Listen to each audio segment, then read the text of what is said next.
Dans les années 1960 sur le plateau du film de guerre emblématique La Grande Évasion, Charles Bronson, connu pour ses rôles de dur à cuire, fit une remarque glaçante à son coéquipier David McCallum. Le regardant droit dans les yeux, Bronson lui dit: fais plus attention à ta femme, sinon je te la prendrai. Il ne fallut pas longtemps avant que cet avertissement devienne réalité. David et sa femme Jill Ireland divorcèrent en 1967 et l'année suivante elle épousa Bronson. Malgré ce début inhabituel, les trois restèrent proches amis tout au long de leur vie, partageant même les tâches de garde d'enfants. Mais derrière le succès hollywoodien de Bronson, la tragédie guettait. Dans cette vidéo, nous explorons les décès déchirants de Charles Bronson et Jill Ireland, dont l'histoire d'amour fut marquée par une profonde dévotion et des pertes bouleversantes. Si vous aimez notre contenu, n'oubliez pas de liker cette vidéo et de vous abonner pour plus d'histoires sur les stars les plus inoubliables d'Hollywood. Il a menti sur son enfance difficile. Charles Bronson, né le 3 novembre 1921 dans la petite ville minière d'Ehrenfeld en Pennsylvanie, est sorti de débuts extraordinairement difficiles pour devenir une icône d'Hollywood. Situé dans les montagnes d'Allegheny, Ehrenfeld faisait partie d'une région minière où les conditions de vie étaient rudes. Bronson, dont le vrai nom était Charles Buchinski, était le 11e de 15 enfants nés dans une famille catholique romaine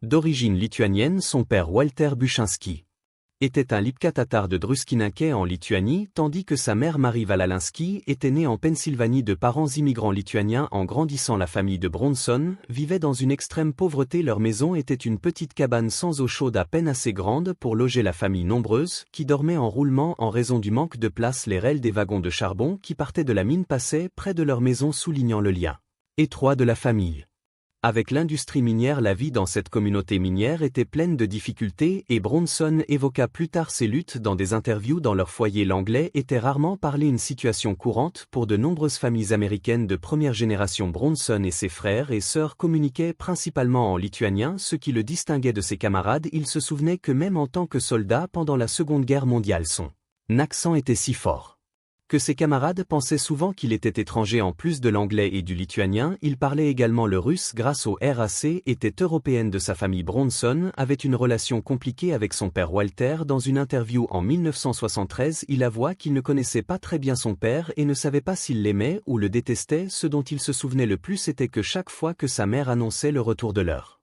père à la maison, tous les enfants se cachaient. En 1933, lorsque Bronson avait à peine 12 ans, son père mourut d'un cancer, laissant la famille encore plus démunie. Sans autre choix, Bronson dut entrer dans le monde du travail très tôt. Il commença par un emploi dans le bureau de la mine, puis travailla dans les mines de charbon, elle-même gagnant $1 pour chaque tonne de charbon qu'il extrayait. Parfois il travaillait des doubles postes, ne gagnant qu'un maigre dollar par semaine, un salaire qui équivaudrait à environ $24 aujourd'hui.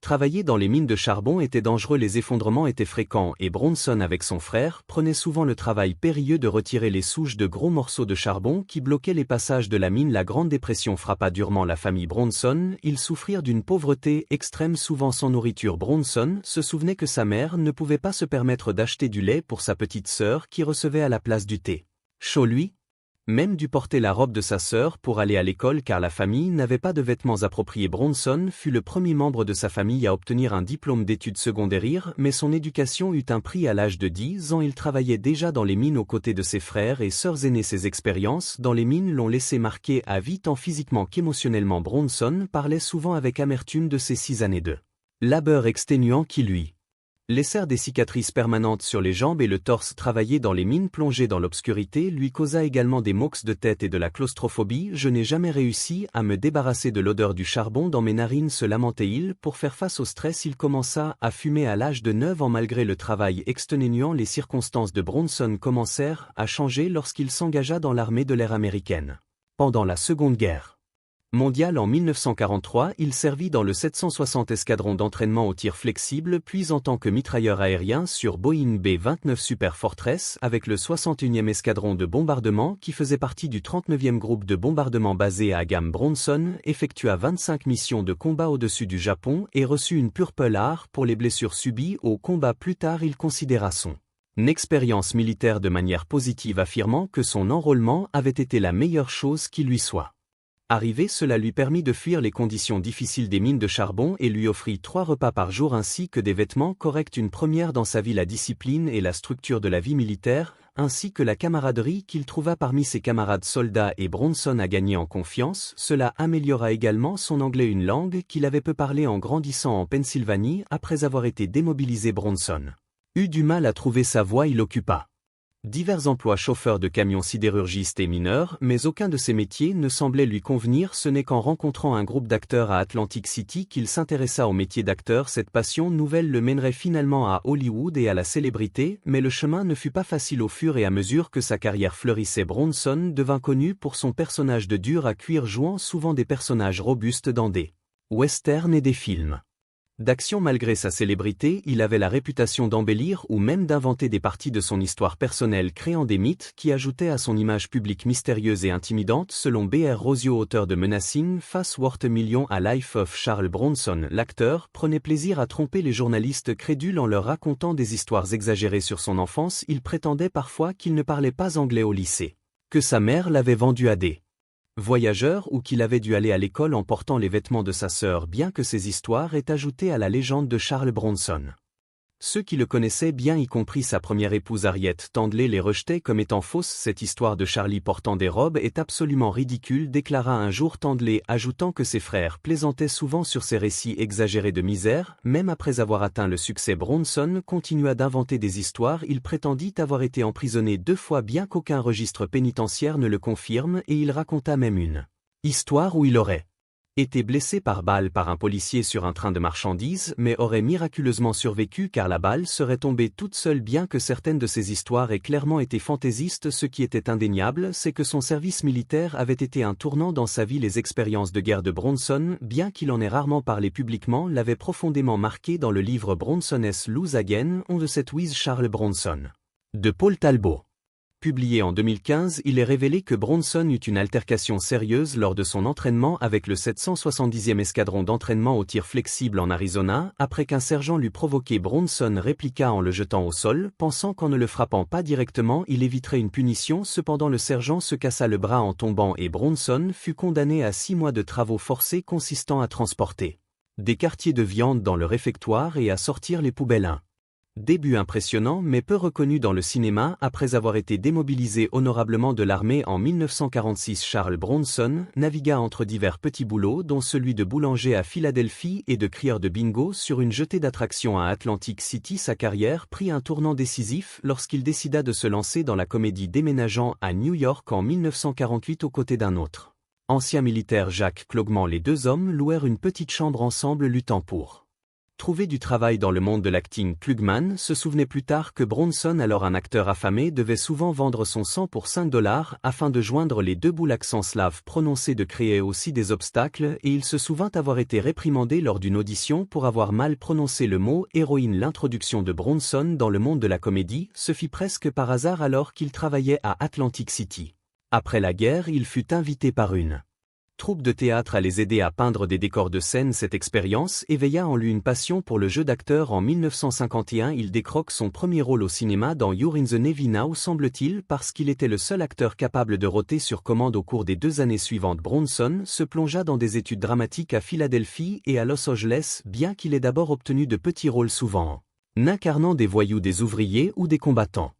Son apparence unique et sa voix distinctive le démarquaient. Réfléchissant à ses débuts, Bronson, comme dans une interview de 1972, qu'il avait déjà été catalogué à cause de son discours ridicule et de son apparence rugueuse. Je ne ressemblais pas, ou ne parlais pas comme le gars qui obtient la fille, je ressemblais à une carrière de pierre dynamitée, dit-il au plus fort de la peur rouge à Hollywood au début des années 1950. Bronson craignit que son nom de famille lituanien Pkinski n'attire une attention. Un désir lors de la croisade anticommuniste du sénateur Joseph McCarthy. Pour éviter toute suspicion, Bronson changea de nom, s'inspirant d'un panneau portant le nom Bronson que lui et son ami Steve McKean avaient vu en traversant Los Angeles. À mesure que sa carrière progressait, Bronson commença à obtenir des rôles plus importants. Son premier grand succès arriva en 1960 lorsqu'il fut choisi pour incarner Bernardo Orr dans le western Les 7 mercenaires, un remake des 7 samouraïs d'Akira Kurosawa. Le succès du film lui ouvrit des portes et il continua à jouer dans une série de films emblématiques, notamment La Grande Évasion, La Bataille des Ardennes, Les 12 Salopardes et Il était une fois dans l'Ouest de Sergio Leone. Le charisme naturel de Bronson et sa présence imposante à l'écran firent rapidement de lui un acteur très recherché, notamment sur les Marchés européens. Alors que Bronson jouissait d'une carrière prospère aux États-Unis, il était vénéré comme une véritable superstar en Europe. En Italie, il gagna les surnoms de Il Bruto le lead et en France, il fut célébré comme l'un des monstres sacrés du cinéma. Ses films connurent souvent plus de succès à l'international qu'au niveau national et au Japon sa popularité était telle que son nom était affiché sur des panneaux publicitaires couvrant des pâtés de maisons entiers malgré les critiques qui lui reprochaient un manque de polyvalence en tant qu'acteur. L'attrait durable de Bronson résidait dans son incarnation du travail acharné et de la persévérance, des qualités qui reflétaient ses origines difficiles. Né Charles Bukowski, il traversa de grandes épreuves avant de devenir Charles Bronson, une figure emblématique du cinéma américain. L'un des rôles les plus célèbres de Bronson fut celui de Paul Kersey dans la série Un justicier dans la ville. Un personnage qui correspondait bien à la personnalité réelle de l'acteur. Les films centrés sur un homme cherchant à se venger après l'attaque de sa famille faisaient écho aux propres expériences de Bronson face aux épreuves et à l'injustice. Son interprétation résonna auprès du public, consolidant davantage sa réputation d'homme dur et inflexible. À l'écran, le réalisateur Michael Winner joua un rôle clé dans la carrière de Bronson, notamment grâce à la franchise Un justicier dans la ville. Fait intéressant, Winner avait autrefois eut une liaison avec la future épouse de Bronson, Jill Ireland, qui lui demanda de garder leur relation passée secrète. Par crainte, Winner dirigea Bronson dans plusieurs films dont Les Collines de la Terreur, Le Flingueur et Le Cercle Noir, avant de lui offrir le rôle de Paul Kersey dans Un justicier dans la ville. Convaincu que la fureur réprimée de Bronson le rendait parfait pour le rôle, sorti le 24 juillet 1974, Un justicier dans la ville devint un succès controversé. L'interprétation de Bronson dans le rôle de Kersey, un homme vengeur qui décide de faire justice lui-même après l'assassinat de sa femme et l'agression de sa fille, toucha une corde sensible auprès du public. Au départ, le rôle avait été refusé par de grandes stars comme Clint Eastwood, Burt Lancaster et George C. Scott. Même l'agent de Bronson, Paul Connor, l'avait mis en garde contre ce rôle, craignant qu'il n'incite à la violence dans la vie réelle. Bronson lui-même hésita d'abord, trouvant le personnage trop docile. Cependant, après avoir discuté du scénario avec Winner, Bronson fut convaincu, déclarant célèbrement « J'aimerais bien faire ça », bien qu'il faisait initialement référence à abattre des agresseurs et non à jouer dans le film. Le succès de Un justicier dans la ville, qui rapporta 22 millions de dollars pour un budget de 3,7 millions, contribua à solidifier le statut de Bronson en tant que grande star. Le film était basé sur le roman de Brian Garfield de 1972, mais Garfield critiqua plus tard le film, arguant que le casting de Bronson rendait prévisible le fait que Kersey recourait à la violence dès le début. Néanmoins, le réalisateur Michael Winner défendit le film, rejetant les objections de Garfield. Tout au long de sa carrière, Bronson resta largement ignoré par les organismes de remise de prix. Il ne reçut que quelques nominations et remporta quelques distinctions, dont une nomination aux prix Emmy Awards en 1961 et un Golden Globe. Henrietta, à qui il partagea avec Sean Connery malgré le manque de récompenses. L'influence de Bronson sur l'industrie cinématographique et son héritage en tant que l'un des durs à cuire emblématiques du cinéma reste indélébile. Il fut en tout point unique de persévérance et de détermination à l'écran comme en dehors. Le méchant aux yeux de ses costards, Charles Bronson avait la réputation d'être intense, taciturne et parfois carrément intimidant. Le critique de cinéma Roger Ebert remarqua un jour que si des acteurs comme Clint Eastwood, Robert Mitchum et Lee Marvin incarnaient de manière convaincante des personnages violents, Bronson dégageait une menace unique, presque réelle. Son extérieur dur semblait authentique, associé à une frustration constante due en grande partie à la lente reconnaissance de son talent par Hollywood. Les douleurs et les luttes qu'il avait endurées étaient profondément enracinées, et il les canalisait souvent dans ses rôles, ce qui menait parfois à des comportements volatiles en dehors des écrans. L'attitude maussade de Bronson reflétait celle de ses personnage. Il était connu pour ses réponses laconiques, disant le moins possible lors des interviews. Lorsqu'on lui demanda en 1974 quelle était la philosophie derrière ses films, Bronson répondit sèchement « Je ne parle jamais de la philosophie d'un film, ce sujet n'a jamais été abordé, et je n'en parlerai pas avec vous. Je ne m'épanche pas sur un sujet, mes propres pensées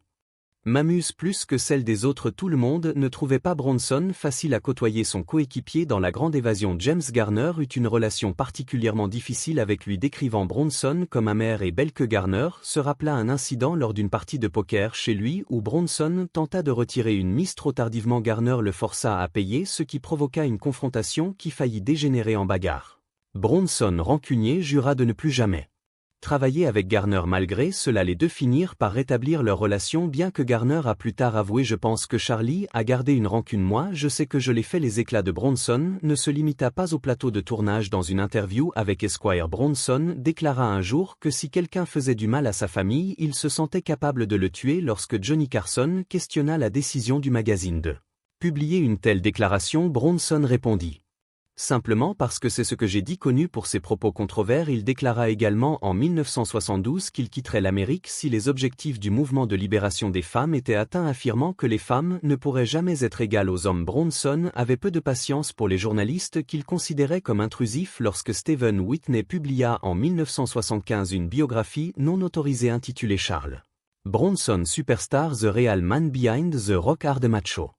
Image Bronson fut furieux son ex-femme Harriet Bronson raconta plus tard que Bronson avait tenté d'acheter chaque exemplaire pour empêcher sa distribution surtout parce que le livre contenait des détails peu flatteurs sur sa femme de l'époque Jill Irlandant l'hostilité de l'acteur s'étendait également aux critiques Bronson déclara un jour nous ne faisons pas des films pour les critiques car ils ne paient pas pour les voir de toute façon il en voulait particulièrement aux critiques J. Cox qui avait donné une critique négative du film Le Cercle Noir Bronson déclara de manière menaçante d'une manière ou d'une autre tôt ou tard j'aurais cet homme pas physiquement mais je l'aurais son tempérament explosif n'échappait pas à sa femme Jill Irland qui en fit une référence humoristique lors de son passage dans The Dick Cavett Show en 1972 Bronson avait critiqué sévèrement le réalisateur Nicolas Gestner pendant le tournage de Quelqu'un derrière la porte.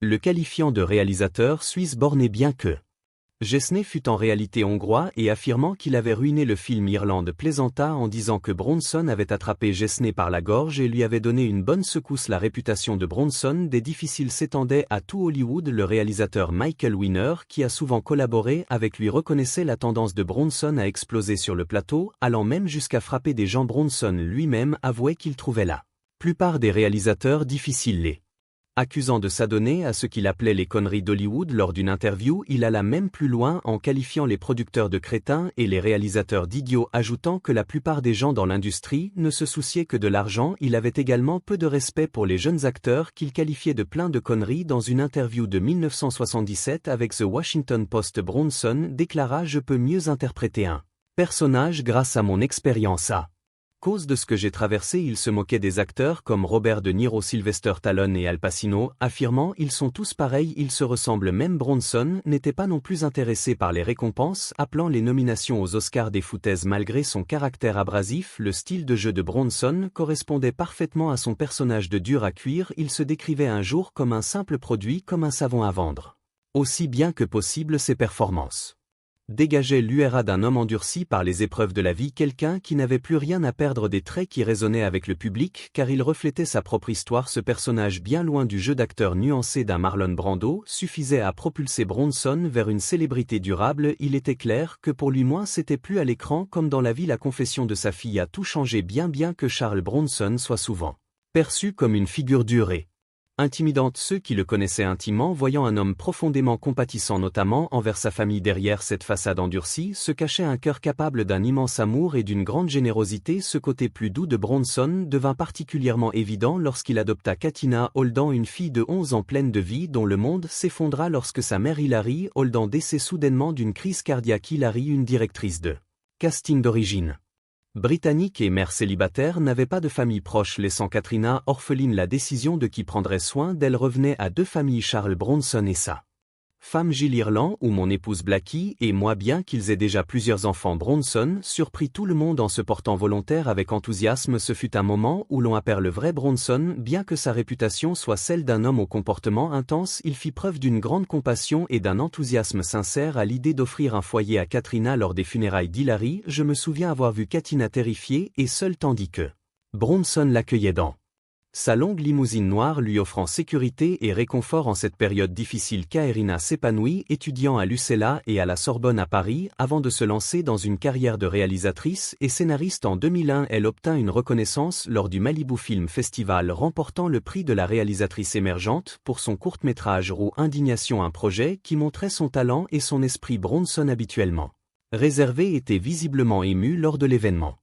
Rayonnant de fierté pour les réalisations de sa fille, triste disparition, la santé de Charles Bronson commença à se détériorer à la fin des années 1990, le conduisant à prendre sa retraite après avoir subi une opération de remplacement de la hanche en août 1998. Le 30 août 2003, à l'âge de 81 ans, il s'éteignit au Cedar Sinai Medical Center à Los Angeles, bien qu'il ait été largement spéculé que Bronson était mort de pneumonie et de la maladie d'Alzheimer. Ces maladies n'étaient pas mentionnées sur son certificat de décès. Les causes indiquées incluaient plutôt insuffisance respiratoire, cancer du poumon métastatique, maladie pulmonaire obstructive chronique et cardiomyopathie congestive. Au cours des dernières années de sa vie, les problèmes de santé de Bronson le confinèrent à son domicile. Il recevait des traitements holistiques et PNL pour la maladie d'Alzheimer de la part de médecins à Los Angeles et New York. Sa sœur Catherine Pidéon déclara à la presse que la famille avait remarqué depuis près d'un an que quelque chose n'allait pas, car Bronson n'était tout simplement plus lui-même. Elle décrivit comment il avait commencé à parler très lentement, avec parfois des mots mal articulés, bien qu'il reconnaissait encore ses proches, sa famille, dont sa troisième épouse, qui m'était à ses côtés pendant cette période difficile. Catherine ajouta, qui m'est dévouée à lui et jure de rester à ses côtés, notant comment Bronson était passé d'un homme autrefois énergique et vif